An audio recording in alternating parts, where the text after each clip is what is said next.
Hey everybody and welcome back to the channel. So we have a ton of things to go over about the fourth stimulus check. You want to be sure to stay until the end of this video to find out more news about this. So lawmakers in Congress are currently worried about the millions of Americans that are still out of the workforce. Some lawmakers are actually debating on whether jobless Americans should receive a federal unemployment weekly boost again. On another matter, President Biden spent much of the past week participating in a UN summit on the so-called Paris Climate Accords. The event was billed as a serious meeting of world leaders committed to taking action on climate policy. More than 1,000 VIPs arrived in a parade of no fewer than 400 private jets. 400 private jets. A mode of transportation that some climate activists say is up to 14 times more polluting than commercial aviation. Hypocrisy was on full display at that meeting.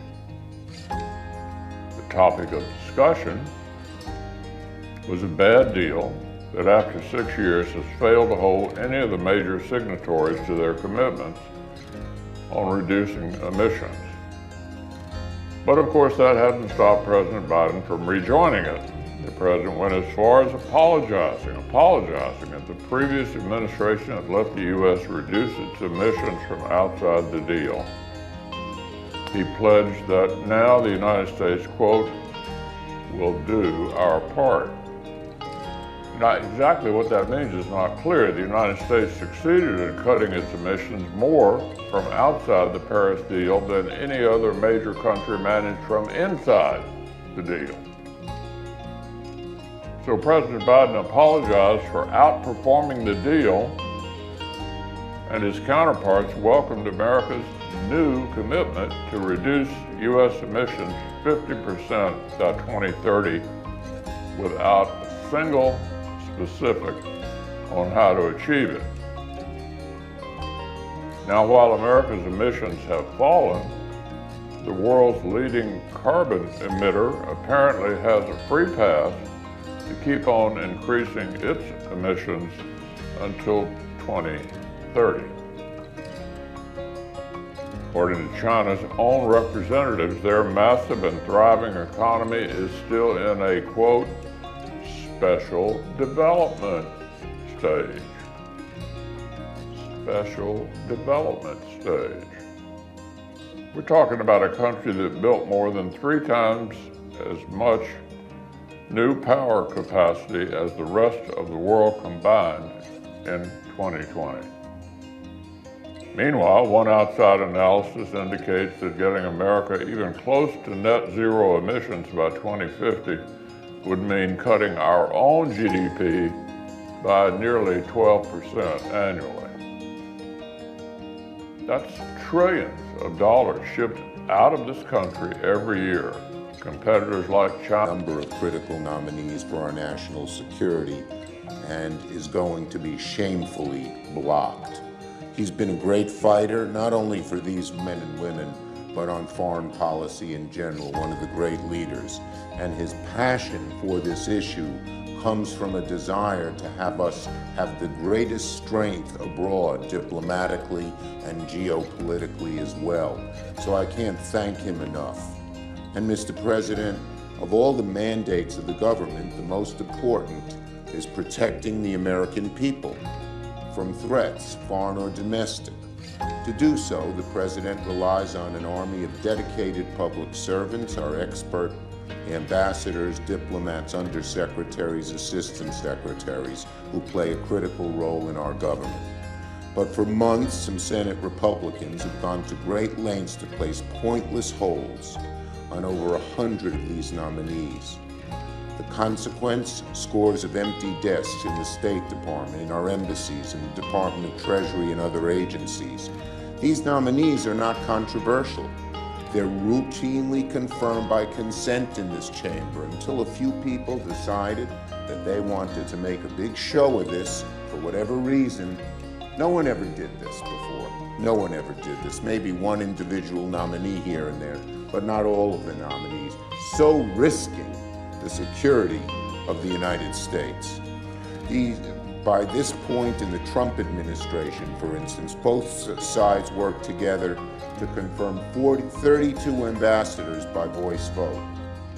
Most of us didn't like the Trump administration of the people he's appointing, but we had enough integrity, enough faith in the future of this country and the strength of this country not to let politics enter into what had been routine decisions.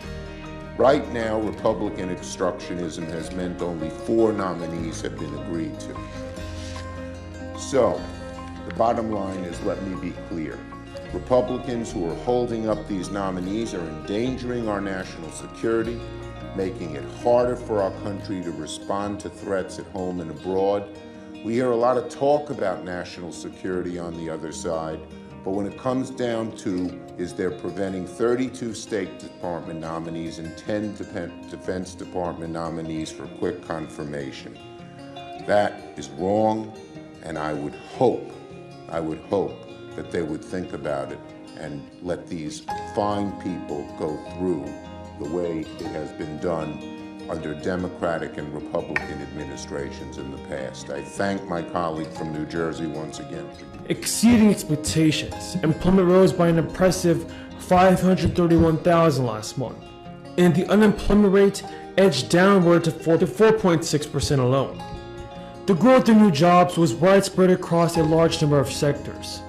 Notable job gains were seen in a cross-section of industries, including leisure and hospitality, professional and even business services. Now, the demand for hiring nearly doubled the number of job gains in September and easily exceeded Wall Street's forecast.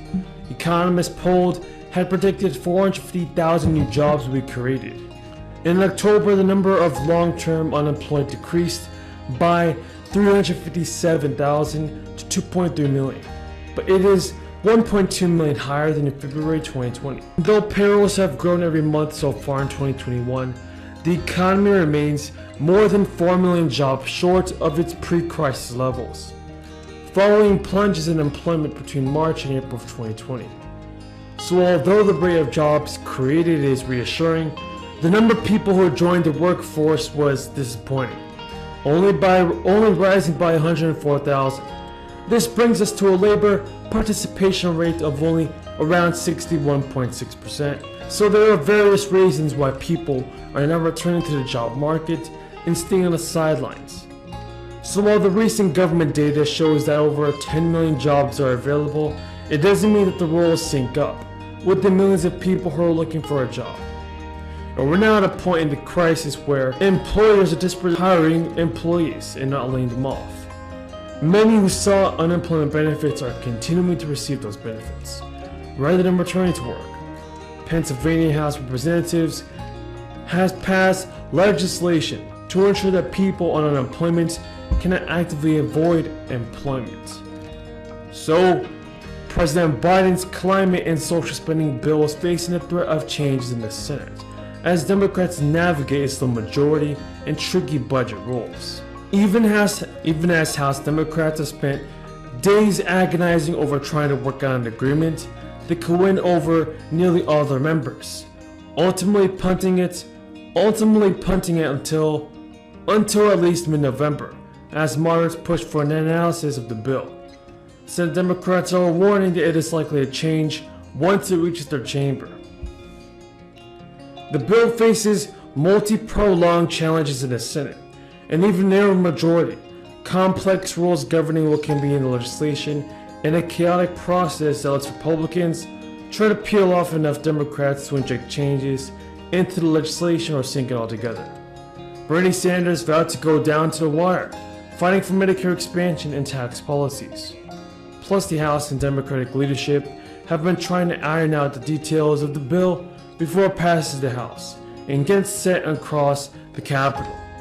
To smooth this path, asked President Biden and assure nervous moderates.